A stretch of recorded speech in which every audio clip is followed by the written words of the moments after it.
This video is going to focus on Unit 2, Topic 7, which deals with unforeseen events. As part of the video, we're going to be looking at unforeseen life events, we're looking at what-if calculations, dealing with debt, as well as the financial footprint.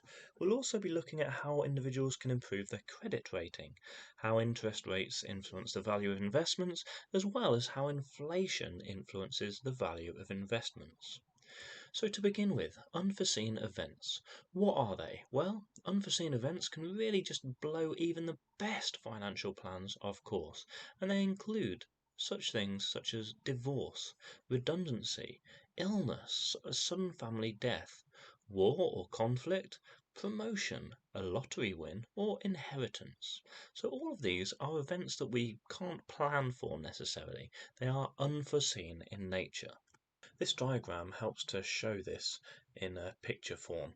Your plan is nice and straightforward, but in reality, the path to success could be somewhat fluctuating. So what can we do in order to deal with unforeseen events? Well, one thing we can start off by doing in order to be proactive in our planning is carrying out what-if calculations. Now, these are calculations an individual might do to understand how various unforeseen events would affect their lifestyle or financial situation.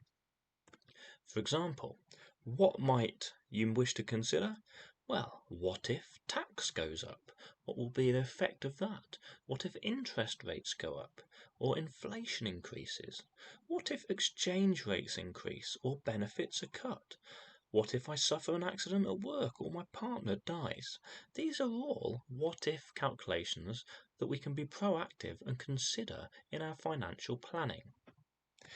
To prepare for these what-if scenarios, individuals should build flexibility into their financial plans, and they may also wish to create an emergency or contingency fund, as it's sometimes known.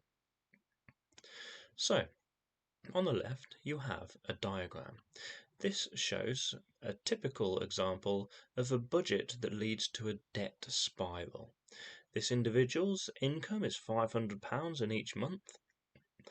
Their expenditure, however, consists of mandatory expenditure of £400, credit card debt repayment of £60, and other debt of £60. So you can see there their total expenditure is £520, leaving them a balance of minus £20 in the first month, minus £40 in the second month, minus £60 in a third, and we'd expect it to be minus £80 and so on in subsequent months. This is what's known as a debt spiral, and this individual is really going to be facing debt problems before they even plan for unforeseen events. So are there any solutions to this person's issues? Well, potentially there's two main things that they may wish to do. They may wish to increase their income. At the moment, they have £500 coming in each month. In order to increase their income, they may wish to get a second job potentially, or ask for a pay rise at their current job. They may also wish to decrease their expenditure. Currently, their mandatory expenditure is £400. Mandatory, of course, must be paid. But it may be worth looking at whether that mandatory can be reduced by potentially moving home, for example, and therefore having to pay less rent or less bills. They could also look to clear their credit card or other debt in the future, which would, of course, reduce their expenditure. The financial footprint.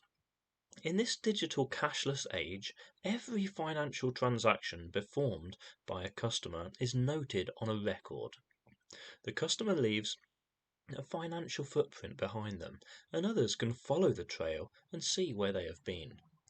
This financial footprint will include things such as outstanding debts, how many loan applications an individual has made, have they missed any payments, have they increased their borrowing, and a record will also be included of previous borrowing.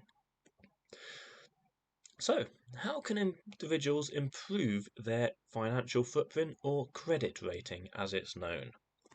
Well, you may wish to pause the video at this point to consider how individuals may improve their credit rating, but they may wish to keep up to date with payments on credit cards and loans.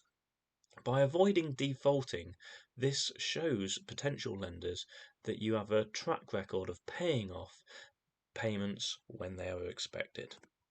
You may also wish to set up direct debits or standing orders for bills so that they are paid on time and once again you do not default. You should make loan applications just one at a time. Multiple loan applications at one specific time will show potential lenders in the future that at that particular stage you may have been desperate for extra cash. You could also register with a credit reference agency, Experian, Call Credit and Equifax as they're known, and track your report over time. If you spot any inaccuracies on the credit report, you should dispute these inaccuracies with the credit reference agency. You should also use credit from time to time to show people and potential lenders that you can manage it sensibly. And make sure they are on the electoral roll to prove their address. This is a vital part of your credit score, and therefore ensuring you are on the electoral roll at your current address is vital.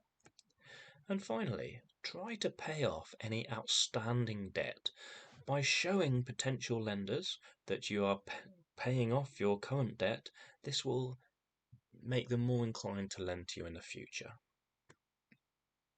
So, how will interest rates influence the value of investments? Interest rates have recently increased. People with a surplus of cash may choose to put money into savings accounts as they are considered less risky compared to investments. With a lower demand for investments, this is likely to decrease their value as there are fewer potential buyers. This means that the value of investments may go down. The effect could also be exacerbated by borrowers having to pay a larger amount back on their loans or mortgages. This could mean that they have less money to invest, thereby reducing the demand for and subsequent value of these investments. Alternatively, these borrowers may choose to sell off investments in order to fund the extra interest charges. This could increase the supply of investment products as certain companies' shares, for example, driving down the price. So how might inflation and the rising inflation levels that we're currently experiencing influence the value of investments? Inflation is currently very high in the UK.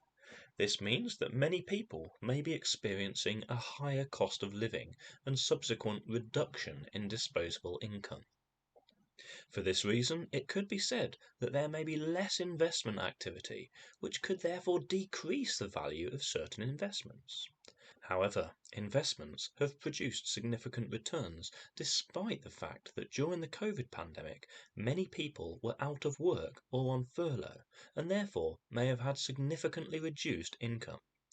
Therefore, it appears that there may be a little direct correlation between reduced disposable income and investment returns. This is potentially due to the market being propped up by large institutional investors, rather than individuals who are more likely to experience the effects of inflation. In order to protect themselves from fluctuating inflation within the UK or any one particular country, I recommend investors invest into funds or trusts that select companies from a range of countries around the world.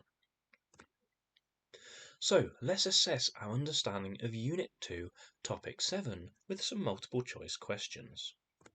The first, derived demand is where a financial product is demanded because it enables people to A. Achieve their wants, B. Avoid getting into debt, C. Keep ahead of inflation, or D. Take early retirement. The answer to question 1 is A. Financial products are not wants in themselves, but they can help people to achieve their wants. This is known as derived demand. And question 2. A joint demand means that someone purchases two products which A. Achieve different aspirations, B. Are the same as each other, C. Complement each other, or D. fulfill the same need? The answer to question 2 is C. An example would be a loan to buy a car and a motor insurance policy.